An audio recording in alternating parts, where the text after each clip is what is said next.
You're watching Newsday TV. Thanks for joining us. I'm Ken Bufa. Suffolk police are searching for a missing swimmer near Kings Park.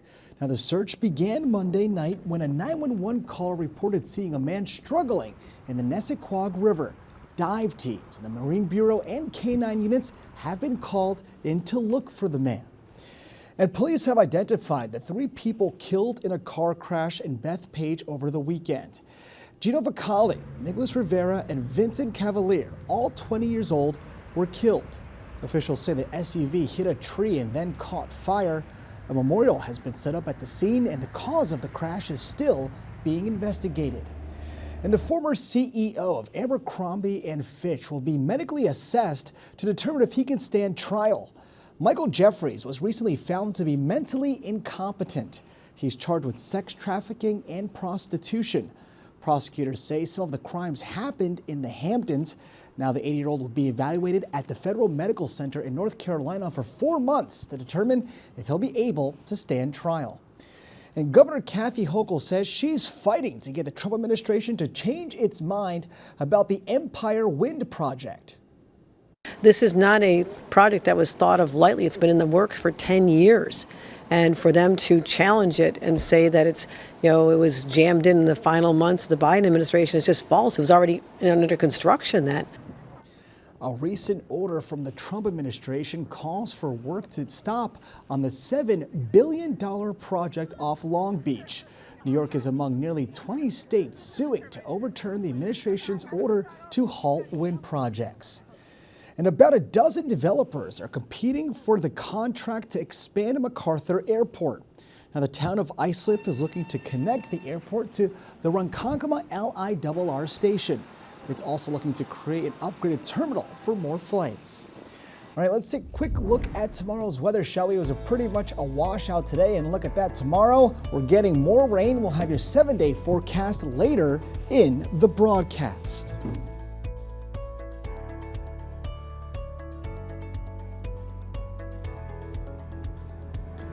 Suffolk police are holding a property auction with everything from designer handbags to power tools. Sherry Einhorn shows us what's in store. Good summer color, but I like this one too. Sherry, what are you doing? You're supposed to be working. Right. Okay. Lots to choose from here at the Suffolk County Police property auction. Is that something you would wear? Yes, absolutely. I like what I see so far, so I don't want to say that too loud because it'll draw a crowd, but You don't want anyone to grab the shoes before you get out. exactly.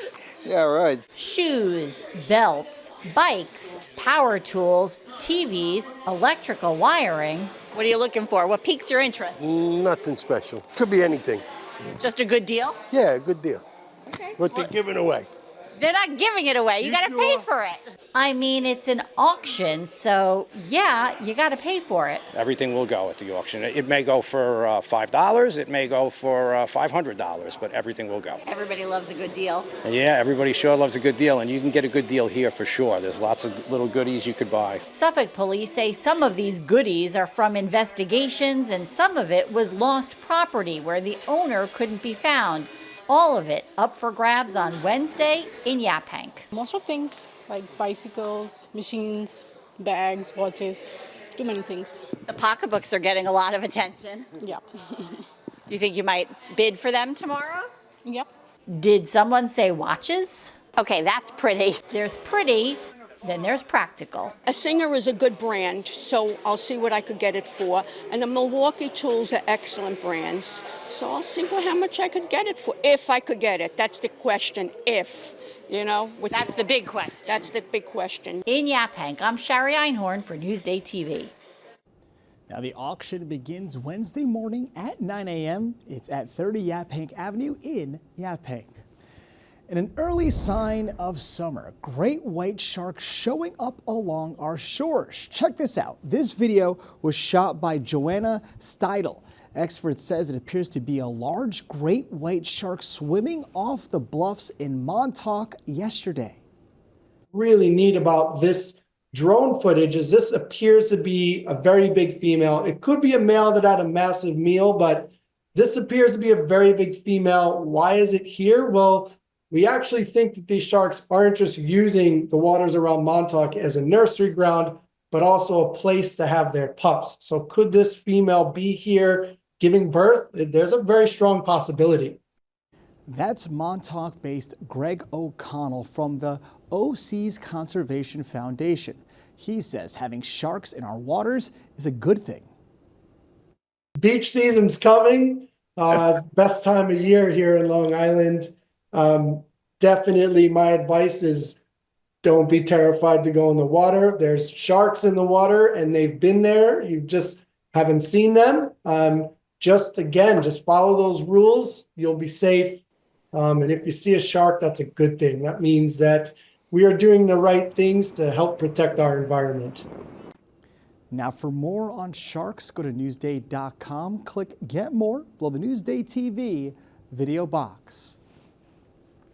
Now we're in for a record-breaking Memorial Day weekend. In fact, AAA says more than 45 million Americans are expected to travel between May 22nd and May 26th. A little over 3.5 million are expected to fly, but the majority will be staying close to home. Memorial Day weekend is family, friends, taking a short, quick trip to the beach, something like that. It's not the elaborate, large, holiday destination where you're going to a resort or something like that. So we think a lot of people will be staying closer to home, doing simpler things, but a lot of people will be taking advantage of the holiday. Americans get the fewest number of vacation days of any workers in the industrialized world. So when we get a free Monday like this, we take advantage of it. Now, if you plan on taking a road trip, you can find the best time to hit the road by going to Newsday.com, click Get More below the Newsday TV video box. All right, the Knicks are one win away from eliminating the Celtics after another comeback win. Jamie Stewart is at the Garden with what's next for New York.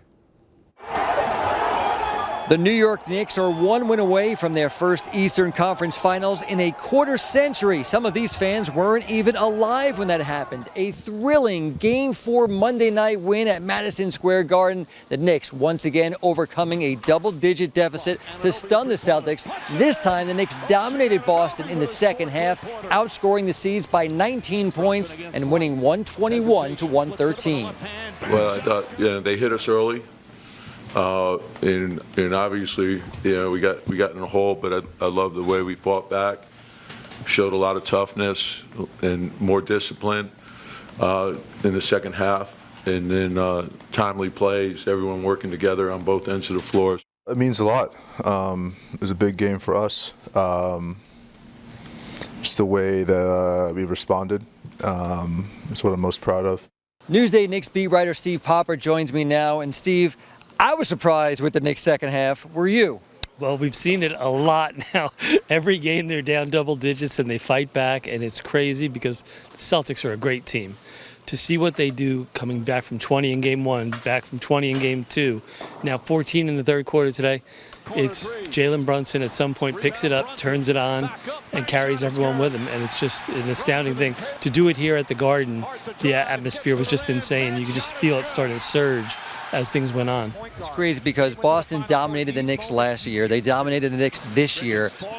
How can you explain this turnaround to be up 3-1 now? Well, when we talked to them after the game, a lot of them were saying they're a work in progress.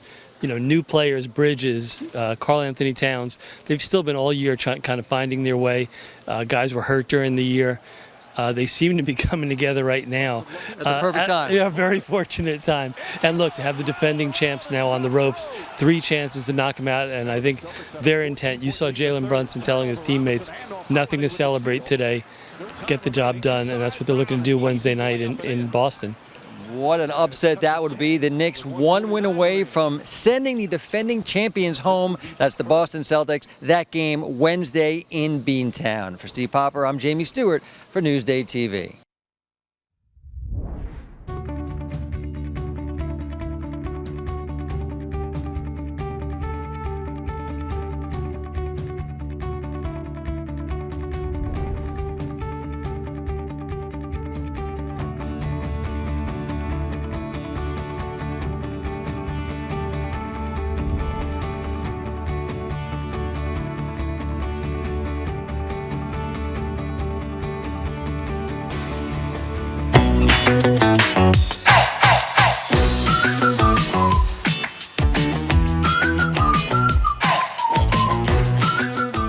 your nets, we're making lacrosse sticks.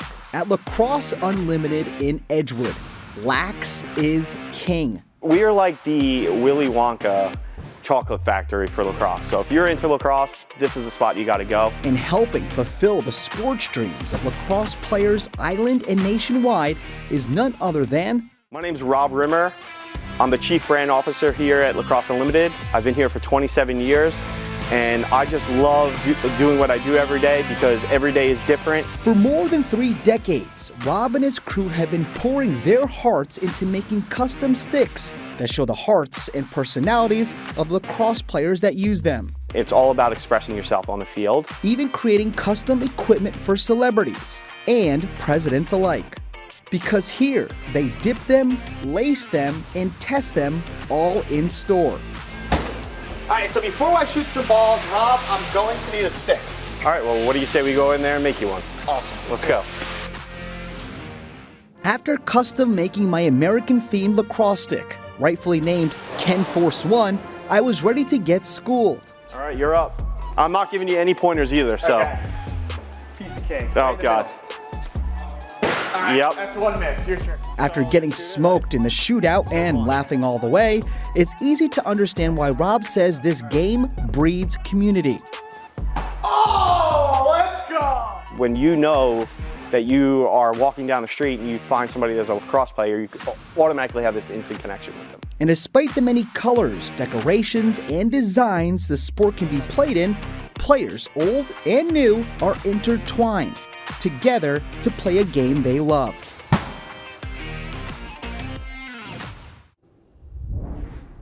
All right, let's take a closer look at your 7-day forecast, shall we? And the bad news is we have lots of rain. Rain Wednesday, bit cleared up Thursday, Friday, but rain again on Saturday. Listen, rain, shine, Knicks in 5. Long Island weather is brought to you by Fire Island Ferries. You're watching Newsday TV. For more on all the stories you've seen here today, head over to Newsday.com. I'm Ken Buffa. Thank you so much for joining us.